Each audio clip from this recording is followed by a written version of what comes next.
તમારા ગામ કે સોસાયટીનો રોડ કેમ વારંવાર તૂટી જાય છે? સરકારી ઓફિસમાં તમારે કામના ધક્કા કેમ ખાવા પડે છે? કે પછી સરકારે તમારા વિસ્તારના વિકાસ માટે કેટલું બજેટ આપ્યું હતું? જો આ બધું જ જાણવું હોય તો હવે કોઈ નેતા કે અધિકારીની આજીજી કરવાની બિલકુલ જરૂર નથી. બસ દેશના દરેક નાગરિકને મળેલો એક પાવરફુલ કાયદો વાપરો, આરટીઆઈ એટલે કે રાઇટ ટુ ઇન્ફોર્મેશન.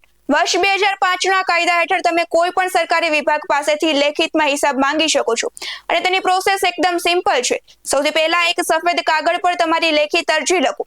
તમારે કોઈ પણ માહિતી જોઈએ છે તે સ્પષ્ટ શબ્દમાં જણાવો. આ અરજી સાથે માત્ર 10 રૂપિયાની ફી ચૂકવવી પડે છે, જેના માટે તમે કાગળ પર કોર્ટ ફી સ્ટેમ્પ લગાવી શકો છો અથવા તો ડિમાન્ડ ડ્રાફ્ટ જોડી શકો છો. ત્યારબાદ આ અરજી છે તે સરકારી વિભાગના જાહેર માહિતી અધિકારીને રૂબરૂ જઈને આપી આપો અથવા તો સ્પીડ પોસ્ટ દ્વારા મોકલી આપો.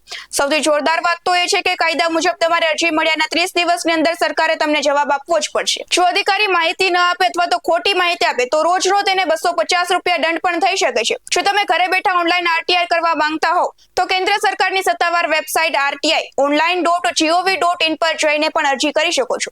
તો હવે એક જાગૃત નાગરિક બનો, તમારા હકની માહિતી મેળવો. આ વિડીયો બધાને જરૂર શેર કરો.